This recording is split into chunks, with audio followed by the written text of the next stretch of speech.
नमस्कार, आप दो टूक देख रहे हैं। मैं हूं अशोक श्रीवास्तव। देश के कई हिस्सों में कृषि सुधारों से जुड़े जो 3 कानून संसद ने बनाए, उनको लेकर देश के कुछ हिस्सों में आंदोलन हो रहे हैं। हालांकि सरकार इन आंदोलनकारियों से बातचीत कर रही है। 5 दौर की वार्ता हो चुकी है और 6ठे दौर की वार्ता भी सरकार की इनके साथ होनी है। लेकिन उससे पहले जो आंदोलनकारी थे, उन्होंने भारत बंद का ऐलान भी किया। सरकार लगातार कह रही है कि ये जो कानून बने हैं, ये तीनों कानून जरूरी थे और किसानों के हक में हैं, किसानों के हित में हैं। लेकिन देश भर में इन कानूनों पर बहस खूब हो रही है। दो टूक में भी आप जानते हैं, हमने इन मुद्दों पर कई बार बहस की है, विपक्ष के साथ, सत्ता पक्ष के साथ। विपक्ष ने अपनी बात रखी, सत्ता पक्ष ने अपनी बात रखी। लेकिन हमें लगातार व्यूअर्स के, हमारे दर्शकों के फीडबैक मिल रहे थे कि इस बहस के बीच में दरअसल सच क्या है, कानून का सच क्या है, वो लोग नहीं समझ पा रहे। हालांकि कानून बहुत छोटा सा है, मेरे हाथ में भी कानून है, वो जो कानून पारित हुए हैं उनकी प्रति है मेरे पास। कानून बहुत छोटा सा है, लेकिन दुर्भाग्य की बात है कि ज्यादातर लोगों ने कानून पढ़ा नहीं है। कानून पर लोग बहस कर रहे हैं, शंकाएं, आशंकाएं उठाई जा रही हैं, लेकिन कानून का सच क्या है वो कोई नहीं जानता। किसानों के सवाल उठ रहे हैं, लेकिन कानून का सच, उससे लोग बिल्कुल अनभिज्ञ हैं, कह सकते हैं। तो दो टूक में आज हम पक्ष विपक्ष के बीच बहस नहीं करेंगे, बल्कि जैसा दर्शक लगातार मांग कर रहे थे, हम आपको जो किसान कानून है उसका सच समझाने की कोशिश करेंगे। और साथ साथ किसानों के जो सवाल है, उन किसानों के सवालों के संदर्भ में हम आपको किसान कानूनों का सच बताएंगे। और आज मेरे साथ दो टूक में सिर्फ एक मेहमान है, बहुत खास मेहमान है। आइए पहले अपने मेहमान से परिचय करवा दूं। मेरे साथ विजय सरदाना जी हैं। विजय सरदाना जी कृषि मामलों के जानकार हैं। नमस्कार विजय जी। और जब मैं कह रहा हूं कि कृषि मामलों के जानकार हैं, तो सिर्फ इतना मत समझिए, मैं थोड़ा सा बहुत संक्षेप में परिचय दे दूं। दरअसल विजय सरदाना जी आज हमारे बीच इसलिए क्योंकि विजय सरदाना जी ने किसानों के बीच में रहकर काम किया है, किसानों की तरह काम किया है। वो राजस्थान में रहे, राजस्थान में उन्होंने किसानों के बीच रहकर काम किया। इसके अलावा उन्होंने फूड और डेयरी टेक्नोलॉजी जो है उससे भी जुड़े रहे। उन्होंने फूड कंपनी भी अपनी जो चलाई। फूड प्रोसेसिंग जो क्षेत्र है उस पर भी इन्होंने काम किया। और उसके बाद जो भारत का सबसे प्रतिष्ठित MBA का जो संस्थान है, IIM अहमदाबाद, वहां से इन्होंने MBA की डिग्री ली, लॉ की डिग्री ली। तो कानून भी जानते हैं, मैनेजमेंट भी जानते हैं, व्यापार भी जानते हैं, खेती भी जानते हैं। और इसीलिए इनसे बेहतर हमारे साथ आज मेहमान कोई हो नहीं सकता था। तो बहुत बहुत शुक्रिया। इससे पहले कि मैं कानून पे बात करूं, मैं कानून को लेकर हम बताएंगे, विजय जी आपको समझाएंगे इस कानून को लेकर। लेकिन उससे पहले विजय जी, मेरा सबसे बड़ा सवाल देश के सामने यह है कि देश का किसान गरीब क्यों है, किसानों की हालात खराब क्यों हैं, और किसानों को जो दाम है वो सही क्यों नहीं मिलते। क्योंकि इसी के कारण देश में कहा जाता है हर साल लगभग 12,000 किसान आत्महत्या करते हैं। तो विजय जी, ये क्यों स्थिति ऐसी? देखिए, बहुत महत्वपूर्ण सवाल है। देखिए, आप और हम जब चीज खरीदते हैं तो उसके दाम कई गुना ज्यादा देते हैं जो किसान को मिलता है जी। और इकोनॉमिक दृष्टि से हमने एक चीज हमेशा नोट करी है कि जहां पैदावार होती है, अगर किसान वहीं पे सामान बेचेगा तो उसको कभी सही रेट नहीं मिलेगा। जैसे आज सब्जी का किसान है या कोई फल का किसान है, वो अपने खेत के आसपास या उसी गांव में बेचता है जहां सब वही सब्जियां उगाते हैं, तो उसको मिलेगा बिल्कुल न्यूनतम मूल्य। ठीक है। लेकिन जैसे जैसे वो शहर में आता है तो कई गुना दाम बढ़ जाते हैं। 2 रुपए की अगर आलू गोभी वहां मिलती है तो वो आपको शहर में आते हुए 20, 40, 50 रुपए तक पहुंच जाती है। ठीक है। तो ये कानून इसलिए है कि अभी क्या हो रहा है सिस्टम में कि किसान वहीं उगा रहा है और वहीं बेच रहा है। ठीक है। जब तक वो बाजार में बाहर नहीं निकलेगा, जब तक वो कंज्यूमर सेंटर तक नहीं पहुंचेगा जहां कंज्यूमर उसके उत्पाद का पूरा मूल्य दे रहा है, तब तक किसान का फायदा नहीं होगा। और सबसे अच्छी और चिंता की बात क्या थी, जो लोग इस बात को समझते थे, जिसको हम आड़तिया बोलते हैं, बिजनेसमैन बोलते हैं, कमीशन एजेंट बोलते हैं, वो ये जानते हैं, इसीलिए वो सस्ते में किसान से खरीदते थे और शहर में आके महंगे पे बेचते थे जहां कंज्यूमर कई गुना दाम देके खरीदता था। ठीक है। ये कानून किसान को ये आजादी और स्वतंत्रता दे रहे हैं कि आप खुद बाजार से जुड़े। इतिहास के अगर झरोके से देखें तो बहुत सारी चीजें हमारे सामने आ रही हैं कि कृषि सुधारों की बात हर पॉलिटिकल पार्टी करती रही, अपने मैनिफेस्टो में डालती रही। कभी शरद पवार जी चिट्ठी लिखते हैं, कभी राहुल गांधी जी कहते हैं, कभी कांग्रेस की UPA सरकार कहती है कृषि सुधारों की जरूरत है। तो क्या इसीलिए इसी परिप्रेक्ष्य में हमको देखना चाहिए कि दरअसल ये 3 कानून उन्हीं कृषि सुधारों की एक बड़ी शुरुआत है? बिल्कुल। देखिए, जब तक आप किसानों को बाजार से नहीं जोड़ेंगे तब तक किसान का भला नहीं होगा। और किसान को आज तक बाजार से हमने जानबूझ के पिछले 70 सालों में दूर रखा। ठीक। फायदा किसका हुआ? जो बीच के लोग थे।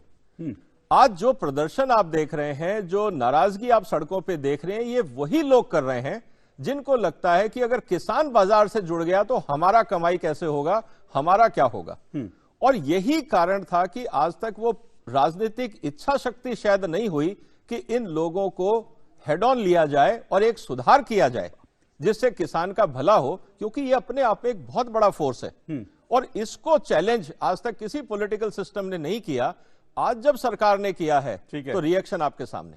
आज का जो महत्वपूर्ण मेरा सवाल है वो एक सवाल ये है कि दरअसल कृषि स्टेट सब्जेक्ट है, क्या केंद्र सरकार इस पर कानून बना सकती है? इस पूरी डिबेट में इस मसले पर भी बहुत से लोगों ने उलझन पैदा करने की कोशिश की। विजय जी, देखिए, निश्चित रूप से अगर आप संविधान को पढ़ते हैं तो संविधान में दो चीजें बहुत क्लियर की गई हैं।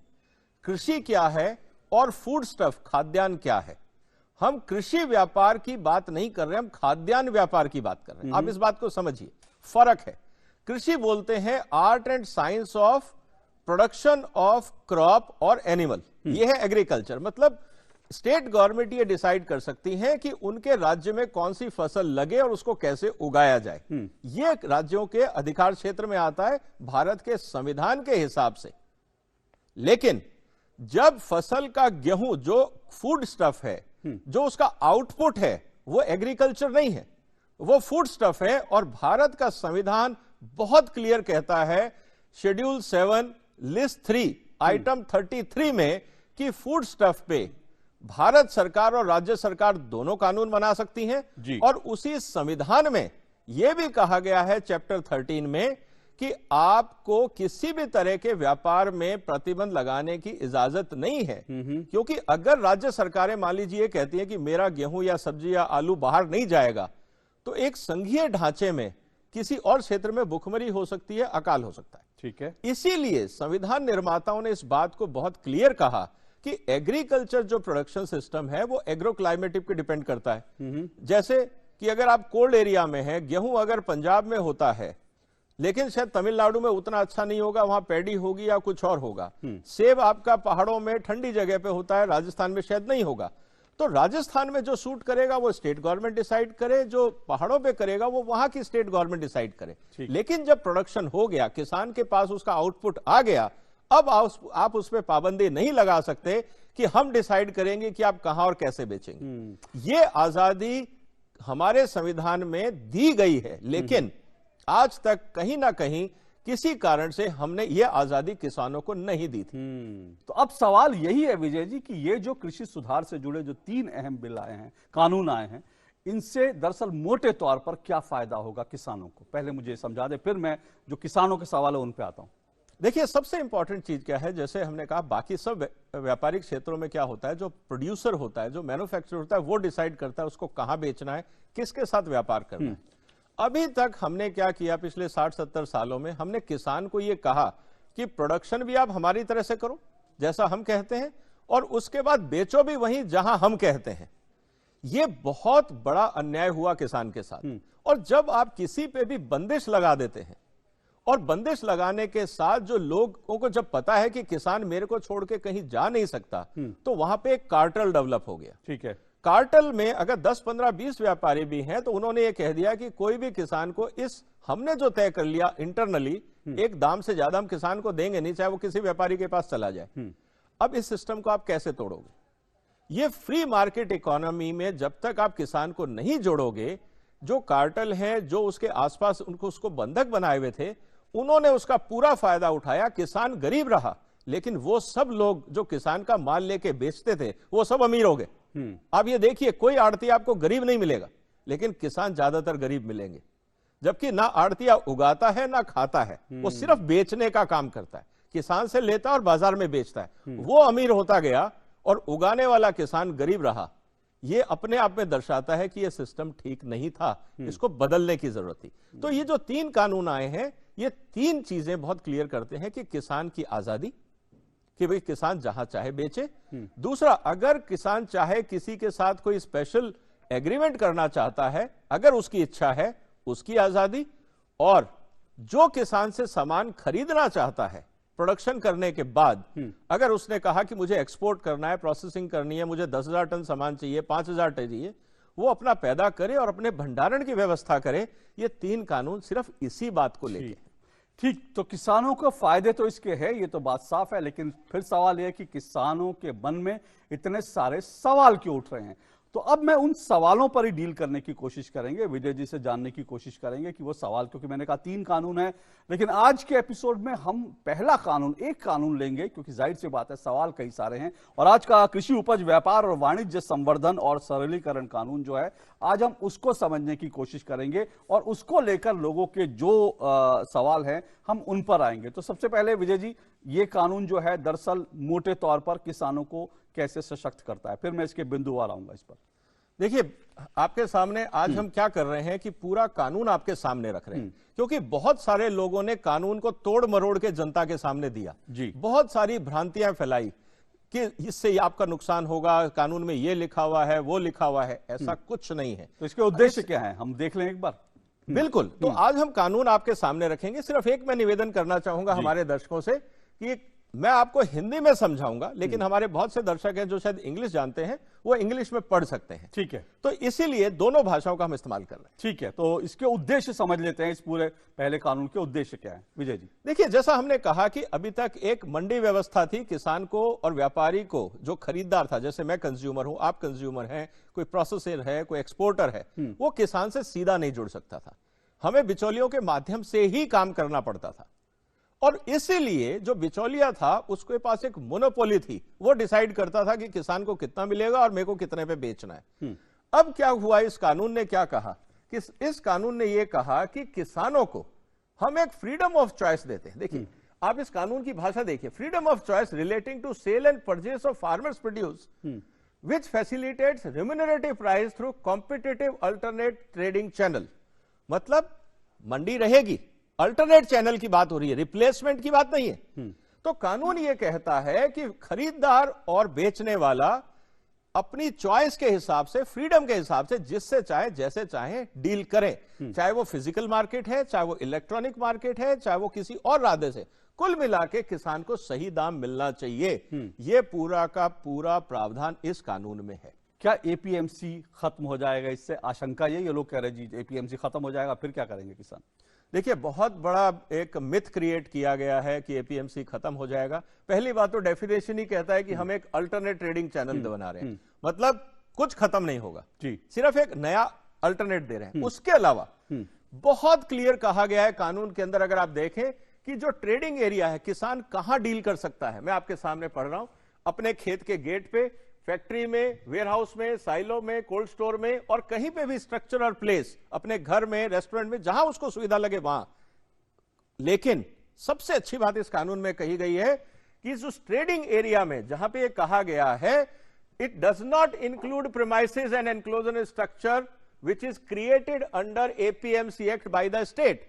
अगर स्टेट ने कोई एपीएमसी मंडी बनाई है, उसके ऊपर यह कानून लागू नहीं होगा। इसका मतलब कि एपीएमसीज रहेंगी। और दूसरी बात, भारत के संविधान के हिसाब से एपीएमसी का अधिकार क्षेत्र सिर्फ राज्य सरकारें हैं। अगर आप जानना चाहते हैं तो कानून के अंदर, कॉन्स्टिट्यूशन में जो हमारा शेड्यूल 7 है, उसकी सेकंड लिस्ट में आइटम नंबर 28, उसमें बहुत क्लियर लिखा है कि मार्केट का क्रिएशन और मार्केट का संचालन राज्य सरकारों का है। अगर राज्य सरकार चाहे तो एपीएमसी चला सकती हैं, राज्य सरकारें चाहे तो बढ़ा सकती हैं। जो सुविधाएं देनी है राज्य सरकारों के हाथ में है, उसमें केंद्र सरकार किसी भी रूप में एपीएमसी में दखल नहीं कर सकती।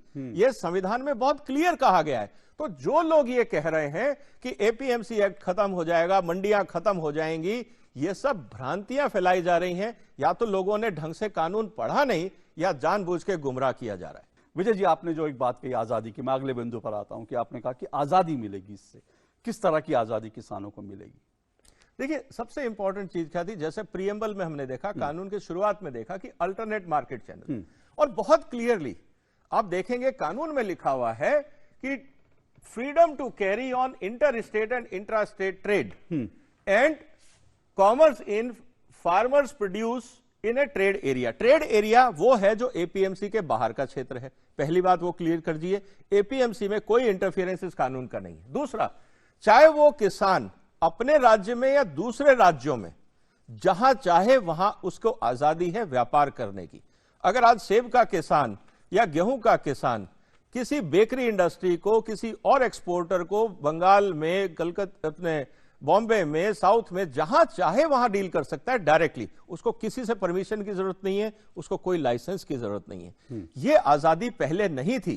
पहले किसान को अपने राज्य के लाइसेंसधारी व्यापारी के पास ही बेचना पड़ता था। बाद में वो व्यापारी क्या करता था, आपका माल उसी एक्सपोर्टर को बेचता था और मुनाफा कमाता था। आपको व्यापारी की जरूरत नहीं है, अब आप डायरेक्ट बेच सकते हैं।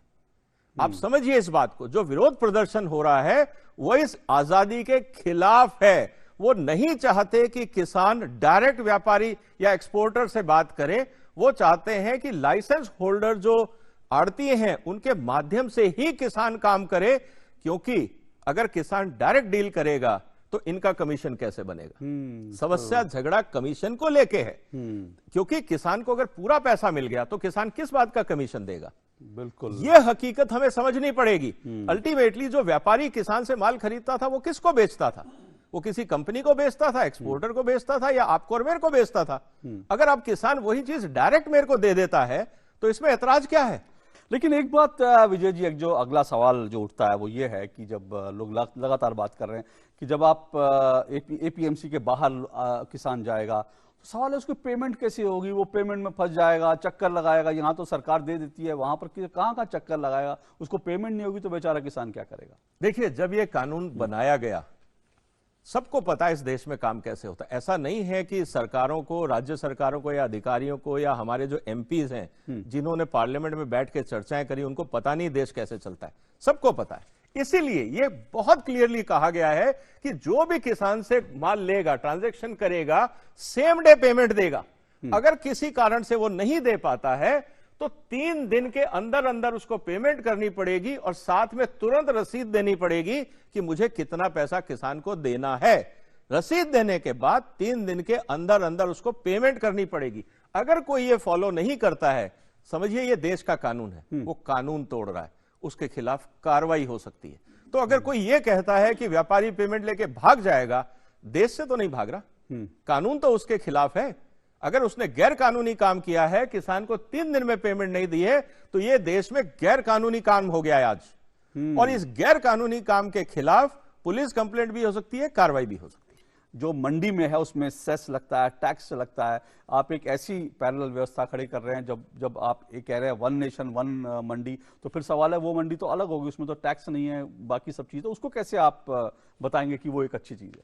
कानून में यह लिखा हुआ है कि नो मार्केट फी और सेस और levy by whatever name it is called. आप आज कहते हैं mandi tax, development charges, education cess, किसी और नाम से आप नया नाम क्रिएट कर सकते हैं ताकि किसान की जो प्रोडक्शन है उसके ऊपर हम किसी तरह से वसूली शुरू कर दें। कानून बहुत साफ कहता है किसी भी रूप में, किसी भी तरह से आप जो किसान का माल है उसके ऊपर आप खर्चा नहीं जोड़ेंगे। कारण बहुत सिंपल है इस कानून का कि जो रेट तय हुआ है पूरा का पूरा किसान को मिलना चाहिए। राज्य सरकारें या व्यापारी या बाकी लोग उसमें अपना हिस्सेदारी ना मांगे, पूरा पैसा किसान की जेब में जाए। आज तक ऐसा हिंदुस्तान में कोई कानून नहीं था। इसीलिए आप देखेंगे किसी राज्य में 2%, किसी राज्य में 8%। ये 8% किसान का जो पैसा था, चाहे वो व्यापारी देता था, खरीदार देता था, लेकिन आपको भी पता है कि कोई जेब से नहीं देता, किसान का ही काट के व्यापारी सरकार में, सेस में या टैक्स में जमा कराता है। तो जितना आप व्यापार पे लोड बनाएंगे उतना नुकसान किसान का होगा। तो ये पहली बार ये प्रोविजन की गई है कि किसी भी तरह का, किसी भी रूप में, किसी भी नाम से आप किसान से वसूली नहीं कर सकते, या किसान का अगर मैं माल खरीद रहा हूं तो मेरे से वसूली नहीं कर सकते। क्योंकि व्यापारी क्या करता है, व्यापारी कहेगा मेरे का तो इसमें 5% टैक्स ज्यादा लगेगा, वो आपको 5% पैसा काट के ही पेमेंट करेगा, कहेगा नहीं कि मैं पैसा काट रहा हूं। और अगर उसकी कीमत मान लीजिए कि 30 रुपए है तो वो 28 ही देगा, क्योंकि उसको पता है कि 2 रुपए टैक्स जमा कराना है। लेकिन वो ये नहीं कहेगा कि मैं तुमको 30 रुपए दे रहा हूं और 5% काटूंगा, वो देगा ही 28 रुपए या 25 रुपए, क्योंकि उसको पता है कि उसको टैक्स जमा कराना है। तो अल्टीमेटली नुकसान किसान का ही होता है, कोई व्यापारी जेब से नहीं देता। आप इस बात को समझिए। लेकिन एक बात विजय जी, सवाल है कि कोई भी जब खरीदार होता है, बेचता है, इस तरह की जब चीजें होंगी उसमें डिस्प्यूट होते हैं। जब डिस्प्यूट होते हैं तो सवाल है कि व्यापारी पैसे नहीं दे रहा है, क्या करेगा? तो किसान के लिए क्या? लोग तो कह रहे हैं कि भाई व्यापारियों के हित में है ये पूरे कानून जो है, तो अगर व्यापारी ने पैसे नहीं दिए, बेचारा किसान कहाँ जाएगा? देखिए, बहुत महत्वपूर्ण मुद्दा है ये। आज अगर किसान का पैसा लेके कोई व्यापारी चला जाता है तो किसान के पास क्या ऑप्शन है? सोचिए आप। आज किसान को कोर्ट जाना है, वकील हायर करना है, कोर्ट के फीस देनी है, कोर्ट में एप्लीकेशन फाइल होगी, फिर उसको तारीख मिलेगी। आप किसके अगेंस्ट केस लड़ रहे हैं? व्यापारी के अगेंस्ट। व्यापारी आपसे अच्छा वकील रखेगा, वहां पे वो अच्छे 4 वकील खड़े कर देगा और कहेगा तुम डेट पे डेट लेते जाओ। अब क्या होगा? क्या किसान को न्याय मिला? नहीं मिला। कब मिलेगा? मिलेगा, लेकिन पता नहीं कब। क्या किसान अपनी पूंजी के लिए कोर्ट के धक्के खाए, वकीलों के चक्कर काटे? ये सरकार की चिंता थी। इसीलिए यह कहा गया कि क्या हम कोई बगैर खर्चे का टाइम बाउंड सिस्टम ऐसा बना सकते हैं जिससे किसान को न्याय मिले। इसीलिए, और दूसरी तरफ सुप्रीम कोर्ट ने भी, और दुनिया में हर जगह भी यह कहा जा रहा है कि आप कमर्शियल डिस्प्यूट्स को कोर्ट में मत लाइए, क्योंकि टाइम बहुत लगता है, खर्चा बहुत होता है। आप आपस में बैठ के रिकंसाइल करिए कि आपको क्या देना था, क्या लेना था, कहां झगड़ा है, लेन देन करें। कभी कभी हम आपस में झगड़ा नहीं कर पाते तो हम क्या करते हैं? हम बड़े बुजुर्गों को बिठाते हैं बीच में कि भाई ये घर का झगड़ा है, इसको निपटाओ।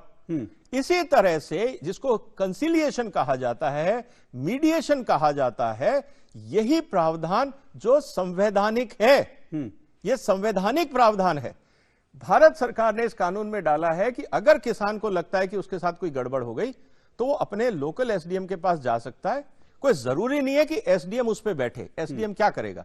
एसडीएम एक बोर्ड ऑफ कंसिलिएशन को रखेगा। बोर्ड ऑफ कंसिलिएशन में कौन होता है? आपका सरपंच हो सकता है, कोई भी सम्मानित व्यक्ति हो सकता है जो समझदार है।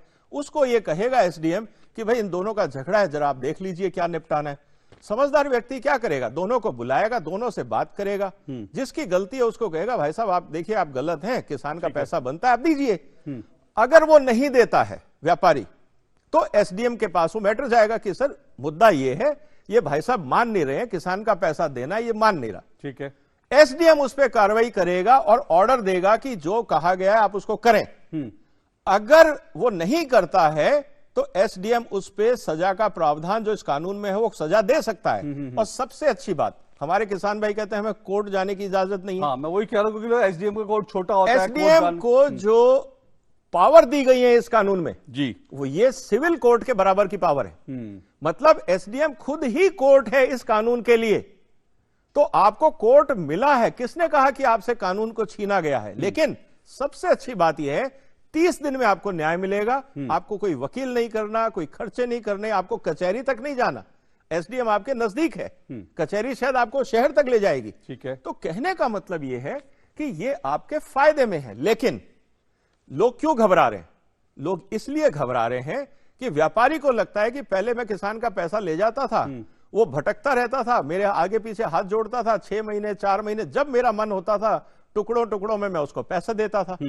अब मुझे पूरा पैसा देना पड़ेगा 3 दिन में, नहीं तो मेरे खिलाफ एसडीएम कार्रवाई कर सकता है। ठीक है, इसीलिए यह गलत धारणा फैलाई गई कि आपने कोर्ट क्यों हटा दिया, क्योंकि कोर्ट में तो मैं केस फाइल कर दूंगा। जैसे ही मैं केस फाइल करूंगा व्यापारी होने के नाते मैटर सब जुडिस हो जाएगा।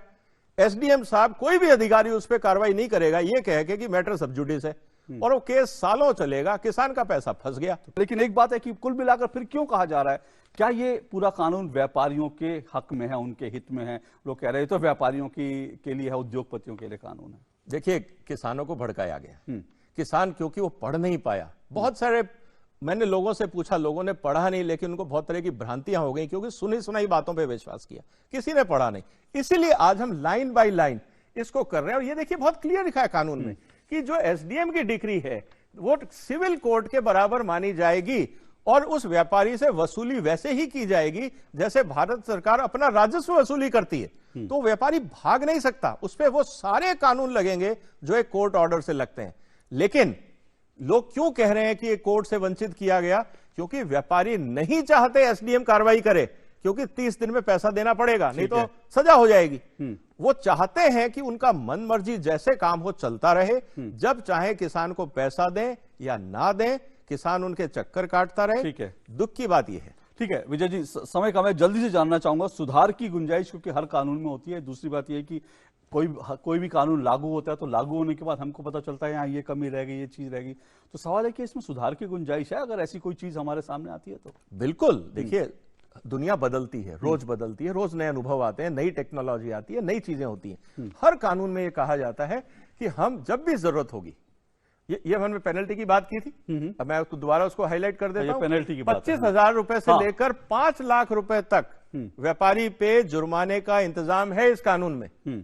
अगर व्यापारी एसडीएम की बात नहीं मानता है, किसान को टाइम पे पैसा नहीं देता है, तो 5 लाख रुपए तक का जुर्माना है। अगर वो कहता है कि 10 दिन में दें, अगर वो नहीं सुनता है तो पर डे 5,000 रुपए एडिशनल उस पर जुर्माना बढ़ता जाएगा। ये नहीं कि 10,000 में सर 1 साल बाद दूंगा, ऐसा नहीं। आपको कहा है 10 दिन में दीजिए, 5 दिन में दीजिए, आप नहीं देते 5 लाख का जुर्माना, जितने दिन लेट करोगे जुर्माना बढ़ता जाएगा। इसीलिए व्यापारी वर्ग घबरा रहा है और किसान को कह रहा है ये बहुत गलत कानून है। ये चक्कर इसमें जो सजा है, जो बताया है, वो बहुत महत्वपूर्ण है बिंदु। लेकिन जैसा मैंने कहा, सुधार की गुंजाइश इसमें क्या है, ये भी हम समझ लेते हैं एक बार। देखिए, सुधार हर कानून में होता है और यही सरकार ने कहा है सेक्शन 17 में इस कानून में कि power of central government to make rules. अगर लगता है कि कोई गलत हो रहा है, कुछ सुधार की जरूरत है, भारत सरकार कानून बना सकती है। उसके अलावा अगर कहीं पे कोई दिक्कतें आती हैं कि सर इसमें ये प्रॉब्लम आ रही है, हमें इसमें ये दिक्कत हो रही है, हमें नहीं कर पा रहे हैं, डिजिटल पेमेंट मान लीजिए कल को जरूरत हो जाती है, या कुछ और ट्रांसपेरेंसी लाने के लिए भारत सरकार कुछ करती है, ताकि अगर मान लीजिए बैंक मैनेजर अकाउंट नहीं खोलता है, तो हो सकता है कि भारत सरकार कुछ ऐसे कानून बना दे जो किसानों की और सुविधा के लिए हो। तो और इसमें क्या सुधार हो सकता है, वक्त के साथ साथ भारत सरकार ने अपने पास ये अधिकार रखा है जो किसानों के हित में है। बिल्कुल, सुधार की गुंजाइश है अगर कभी जरूरत पड़े तो। लेकिन बड़ी बात यह है फिर पूरे जो डिबेट है विजय जी, एमएसपी पे, न्यूनतम समर्थन मूल्य, वो कहाँ है इसमें कि न्यूनतम समर्थन मूल्य खत्म हो जाएगा? वो तो इसमें कहीं कानून में कहीं है ही नहीं। देखिए, आज कोई कानून है एमएसपी का? जी नहीं। तो मैंने वही कहा कि ये जो कानून है, ये सिर्फ एक छोटी बात किसान को ताकतवर बनाती है कि आप मंडी के अलावा अगर कहीं माल बेचना चाहते हैं तो आप बेचिए। नए कानून से वो सब सुरक्षित है, क्योंकि अगर कोई आपके साथ गड़बड़ करता है तो सिस्टम आपके साथ है, पेनल्टी का प्रोविजनिंग है, आपके अधिकार क्या है, पेमेंट कब होगा, ये सारी चीजें इस कानून में हैं। कहने का मतलब यह है कि इस कानून का पर्पस एमएसपी या बाकी चीजों पे चर्चा नहीं है जी। इस कानून का पर्पस यह है कि क्या हम किसानों को मंडी के अलावा और बाजार दे सकते हैं। हमने और बाजार खोल दिए, बाकी मुद्दे, हर चीज एक जगह नहीं आ सकती।